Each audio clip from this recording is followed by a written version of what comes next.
Hello everyone, मैं तूफानी लाल स्वागत करता हूं आपका अपने यूट्यूब चैनल इंग्लिश पितामह में। और आज हम लोग पढ़ने जा रहे हैं प्रेजेंट इंडेफिनिट टेंस का passive. Right, present indefinite passive, present indefinite tense passive.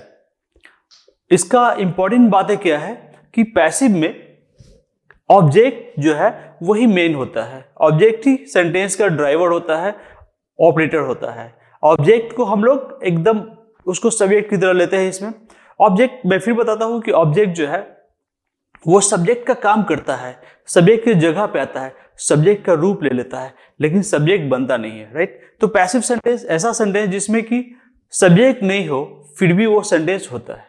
Right, तो हम लोग आज देखते हैं इसमें कि प्रेजेंट इंडेफिनिट का पैसिव का हिंदी का पहचान क्या होता है और उसका इंग्लिश स्ट्रक्चर क्या होता है। राइट, तो हम लिखते हैं यहां पे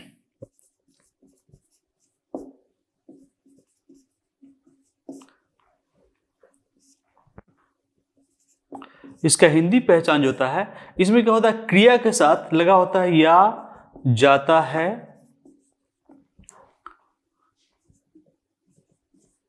ई जाती है, ए जाते हैं,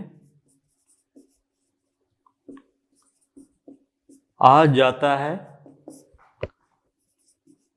और होता है, होती है, होते हैं।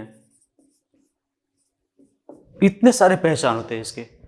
प्रेजेंट इंडेफिनिट का पैसिव की बात करें हम तो हिंदी पहचान इसका होता है क्रिया के साथ लगा होता है। इसमें या जाता है, ई जाती है, ए जाते हैं, आ जाता है और होता है, होती होते हैं। जब हम सेंटेंस बनाएंगे इसका तो उसमें और क्लियर हो जाएगा आप लोगों को कि एक्चुअली इसका कैसे यूज होता है। राइट, और इसका जो इंग्लिश स्ट्रक्चर हम लोग लिखते हैं वो होता है subject plus am, is, are.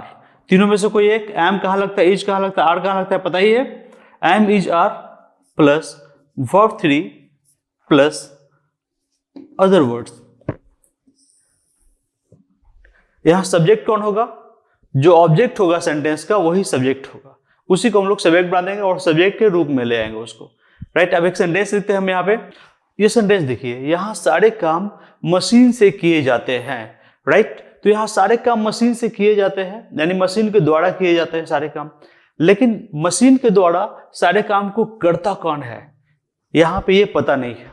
Right, यहां सारे काम यानी कि यहां सब्जेक्ट नहीं है लेकिन यहां ऑब्जेक्ट है। ऑब्जेक्ट क्या है? किए जाना, ये वर्ब हो गया, और क्या किए जाना, तो सारे काम, ये हो गया ऑब्जेक्ट, ये बन जाएगा सब्जेक्ट। सारे काम का इंग्लिश क्या होगा? ऑल वर्क्स, प्लूरल है तो आर हो जाएगा। All works are done here by machines. Right, all works are done here by machines. यहां सारे काम मशीन से किए जाते हैं। मैं और भी एग्जांपल इसका देता हूं आपको, पहले आप इसको एक बार देख ले बढ़िया से। प्रेजेंट इंडेफिनिट टेंस का पैसिव पढ़ रहे हैं हम लोग, एक्टिव हम लोग पढ़ चुके हैं, अब ये पैसिव है। ओके, आप इसको देख ले। मैं एक सेंटेंस और लिखता हूं, एक और सेंटेंस हम लोग देखते हैं। सेंटेंस क्या है? इस घर में 4 बार खाना पकता है। राइट, यहां काम क्या हो रहा है? पकने का काम हो रहा है। राइट, क्या पकने का? खाना। राइट, लेकिन यहां पकाने वाला कौन है? सिर्फ एक सेंटेंस है कि इस घर में 4 बार खाना पकता है, लेकिन यहां पकाने वाला नहीं, यानी सब्जेक्ट नहीं है, तो कोई फर्क नहीं पड़ता क्योंकि ये पैसिव है। सब्जेक्ट नहीं है फिर भी इसमें ऑब्जेक्ट है या नहीं ये देखना है, तो यहां ऑब्जेक्ट है। ऑब्जेक्ट क्या है? खाना। खाना का इंग्लिश क्या होता? फूड। राइट, तो फूड हमारा ऑब्जेक्ट है, यही सब्जेक्ट बनेगा। तो क्या लिखेंगे? Food is cooked 4 bar, 4 times इस घर में, in this house. Right, food is cooked 4 times in this house. Okay, इस घर में ऑब्जेक्ट मेन है। यहां पे हमारा ऑब्जेक्ट क्या है? खाना है।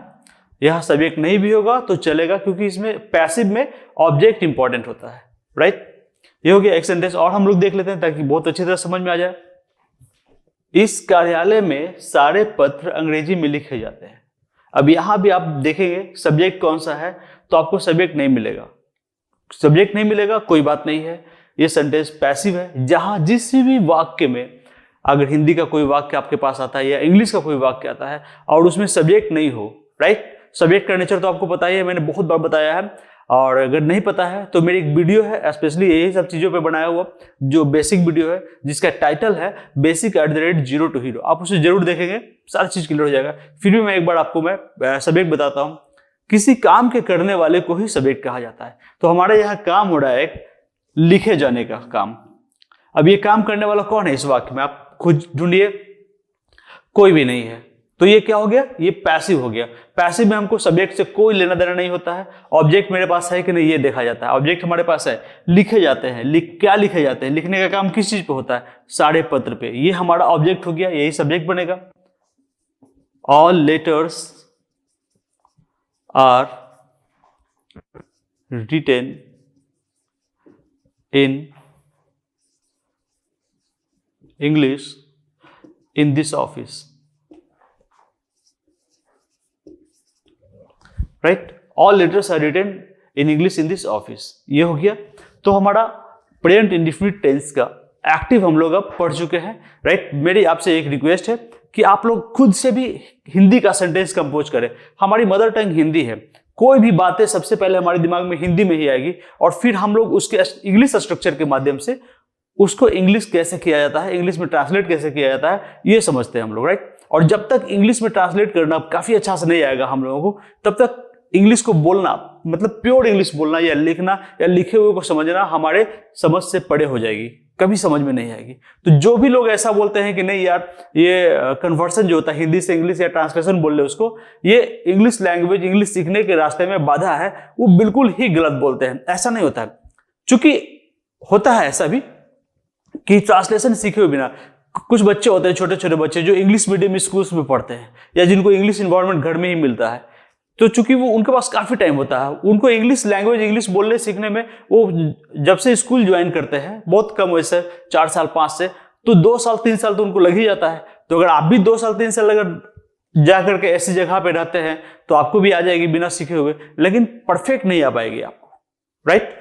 तो परफेक्ट का बस यही तरीका है कि हम लोग यही वे, हम लोग सबसे पहले हिंदी है, हम लोग जो हिंदी में सेंटेंसेस बोलते हैं उसका इंग्लिश क्या होगा ये सीख लेना बहुत जरूरी होगा। और उसका बस सबसे बढ़िया तरीका स्ट्रक्चर से होता है, इंग्लिश स्ट्रक्चर्स और हिंदी स्ट्रक्चर्स। हिंदी स्ट्रक्चर्स को इंग्लिश स्ट्रक्चर्स हम लोग लिंक करते हैं, कनेक्ट करते हैं और सीख जाते हैं। ऐसा सीखते हैं कि एक ही साथ हमको लिखना भी आ जाता है, बोलना भी आ जाता है और कहीं लिखा हुआ हो तो उसको समझना भी आ जाता है। तो ये प्रेजेंट इंडेफिनिट टेंस का पैसिव था, ये खत्म हो चुका है।